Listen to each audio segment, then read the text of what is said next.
코로나 델타 변이 바이러스가 국내에도 급속히 확산되고 있습니다. 특히 주로 아직 백신을 맞지 않은 50대 이하를 중심으로 감염이 이뤄지고 있다는 점이 문제입니다. 신동호 기자입니다.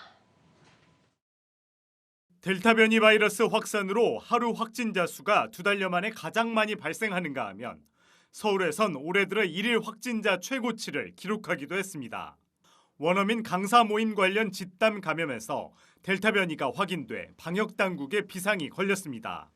델타 변이의 전파력이 기존 바이러스의 2.7배, 영국 알파 변이의 1.6배인 것으로 미루어 보면 최근 거침없는 확산 속도에 영향을 미친 것으로 보입니다. 일단 델타 변이가 전파력이 이제 강화됐다고 얘기를 하죠. 그래서 알파 변이보다도 한 50% 증가됐다는 얘기는 그만큼이나 이제 바이러스 고유 특성인 감염 재생산 지수가 올라간다는 얘기고요. 그렇게 되면 요구되는 이제 백신의 예방 효과가 더 올라가야 되는 상황들이 되거든요. 특히 전체 인구의 30% 가까이 코로나 백신 1차 접종을 마쳤고 2차 접종까지 마친 접종 완료자는 전체의 10%에 달하지만 확진자 수는 좀처럼 줄어들고 있지 않은 상황. 전문가들은 코로나 백신 접종 순서에서 상대적으로 밀린 20대에서 50대까지 청장년층의 확진자 수가 늘었기 때문이라고 지적합니다. 여기에 아직 접종률이 낮은 상황에서 섣불리 거리두기 완화 방침을 내놓은 점도 확진자가 줄지 않은 이유입니다. 미국을 비롯해 영국, 이스라엘 등도 접종률이 오르는 상황에서 확진자가 크게 증가하는 현상을 빚기도 했습니다.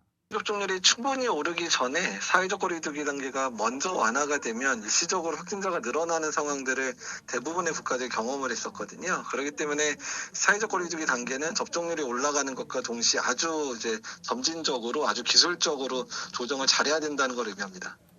문제는 확진자 수가 더 늘어날 가능성이 높다는 겁니다. 의료계에서는 2차 접종까지 빠르게 맞는 것이 변이 바이러스 예방에 효과가 있다고 조언합니다. 11월 집단 면역 달성 목표를 제시한 정부가 얼마나 접종 속도를 높여나갈지 여부에 따라 델타 변이 바이러스의 고비를 넘길지 판가름 날 전망입니다. 한국경제TV 신동우입니다. 이렇게 델타 변이 바이러스가 확산되고 있지만 영국과 미국의 경우 확진이 사망으로 이어지는 확률은 기존보다 적은 것으로 조사되고 있습니다. 실제 영국의 신규 확진자 수는 한 달 새 꾸준히 늘어 지난 1월 말 이후 최대치인 2만 6천여 명을 기록하고 있지만 치명률은 여전히 0%대의 낮은 상태를 유지하고 있습니다. 성인 인구 60% 이상이 백신 2차 접종을 마친 효과라는 평가가 나오는데 때문에 우리나라도 나머지 국민들에 대한 백신 접종을 서둘러야 한다는 지적이 나오고 있습니다. 마침 조금 전 이 방역 당국이 이달 백신 접종 계획을 발표했습니다. 이번 계획에 따르면 50대 일반인은 이달부터 모더나 백신을 접종받습니다. 7월 12일부터 55세에서 59세를 시작으로 이후 50세에서 54세도 순차로 사전 예약을 할 수 있게 됩니다. 실제 접종 시기는 55세 이상은 26일부터, 54세 이하는 다음 달 9일부터입니다. 그간 30세까지 허용되던 아스트라제네카 백신은 혈전 우려를 반영해 50세 이상에게 접종하는 것으로 바뀝니다. 다만 이미 아스트라제네카를 맞은 이 50세 미만은 2차 접종을 화이자 백신으로 맞을 예정입니다. 이 델타 변이 바이러스로 사회적 거리두기 완화는 한 주 미뤄졌지만 이 바이러스 확산에 따라 앞으로의 상황도 예단하기 어렵게 됐습니다. 이 정은경 질병관리청장 발언 잠시 들어보시겠습니다. 최근에는 수도권에서도 델타 변이 바이러스가 확인되고 있어서 이런 점들이 이제 사회적 거리두기를 완화하게 되면은 사람 간의 접촉이 많아지고 또 음주나 뭐 다양한 그런 다중이용 시설에서의 노출을 통해서 폭발적으로 유행이 증가할 우려가 있다라고 보고 있는 상황입니다.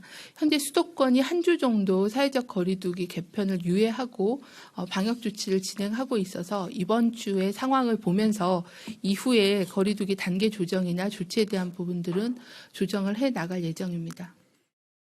이런 가운데 백신 접종자에 대한 인센티브는 오늘부터 바로 시행됩니다. 이에 따라 오늘부터 백신 접종자는 실외에서 옆 사람과 2m 이상 떨어져 있을 때 마스크를 착용하지 않아도 됩니다. 하지만 적용 첫날부터 이 수도권 곳곳에서는 변이 바이러스 공포 속에서 마스크를 착용하지 않는 사람들에 대한 우려 섞인 목소리가 커지고 있습니다. 전문가들은 일부 백신의 경우 델타 변이 바이러스에 대한 예방률이 취약한 만큼 인센티브 적용에 신중해야 한다는 조언을 내놨습니다. 델타 변이 바이러스 확산이 우리 경제 성장률과 금리 변화에는 새로운 변수로 급부상하고 있습니다. 수도권 거리두기 완화가 연기되면서 그간 부진했던 소비가 되살아날 것이라는 기대감이 사그라들고 있어서입니다. 앞서 정부는 올해 우리나라 경제 성장률 목표치를 11년 만에 최대폭인 4.2%로 상향 조정했고, 한국은행 역시 지난 5월 경제 전망 보고서에서 하반기 백신 접종 확대로 성장률이 4%대를 나타낼 거라고 분석한 바 있습니다. 하지만 코로나 확산세가 거세지면서 다음 달 한국은행의 수정 경제 전망치가 다시 하향 조정될 가능성 역시 배제할 수 없게 됐습니다. 지난 5월 한국은행은 국내 감염병 확산세가 예상보다 더디게 진정될 경우 올해 우리나라 성장률이 0.6%포인트 더 낮은 3.4%에 그칠 것으로 내다보기도 했습니다. 환율도 연일 상승세입니다. 오늘 서울 외환시장에서 달러 대비 원화 환율은 1133.1원으로 1126.1원을 기록했던 전날보다 7원 올랐습니다. 위험 회피를 위해 달러를 매수하려는 심리가 강화되고 있기 때문인데, 외환 전문가들은 당분간 델타 변이 바이러스에 따른 환율 상승이 이어질 것으로 보이지만, 이 수출업체의 이월된 달러화 매도 물량이 유입되면서 상단은 다소 제한되고 있다고 평가했습니다.